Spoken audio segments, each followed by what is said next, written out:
Ayan mga idol, kung naghahanap kayo ng mga repo motorcycle, so marami yan dito sa SB Finance, dito sa Quezon City.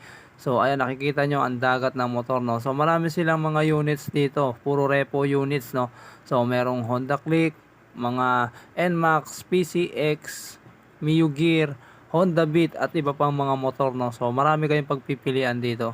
Ayan, so gaya na nakikita nyo, medyo makikinis pa nga itong mga unit na to, no? So, ayan. So, sama na lang kayo ng mekaniko para ma-check yung makina.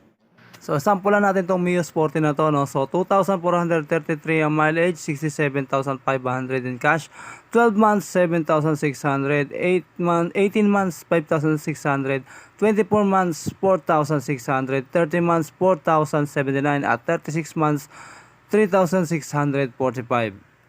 So overall condition, makinis pa naman, 8 out of 10 para sa akin. So meron din sila ritong M3 mga idol. So makinis pa rin to, medyo marami lang alikabok.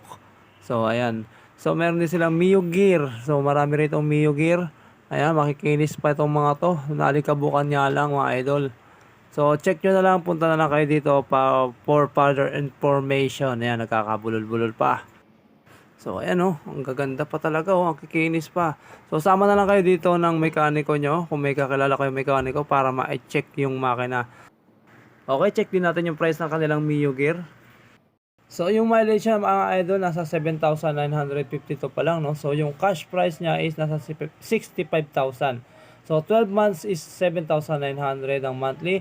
So 18 months 5,800, 24 months 4,800, 30 months 4,200, at ang 36 months naman nila ay 3,700 pesos. So ayan no, mga quality pa talaga to mga idol, hindi sayang yung gagastusin nyo rito mga idol, no. So meron din sila ritong MIUI. So ayan, overall condition maganda pa. Kikinis pa tong mga unit talaga rito sa SB Finance. So medyo may kataasan ng presyo pero sulit naman talaga. So sama na lang talaga kayo ng mekaniko para ma-check yung makina. Ayan o, Honda Beat. Sa mga naghahanap ng Honda Beat, marami rin sila rito. Makikinis pa rin itong mga Honda Beat nila. Check natin yung price itong isang to. Okay, check natin yung mileage. So, ang mileage niya is 3,845. Tapos, yung cash price niya, kung cash nyo kukunin, is 64,000. Tapos, yung 12 months ay nasa 7,500, no? So, ayan mga idol. So, ilalagay ko na lang sa description ng video yung address. So, puntahan nyo lang at magtanong na lang kayo sa kanila, no?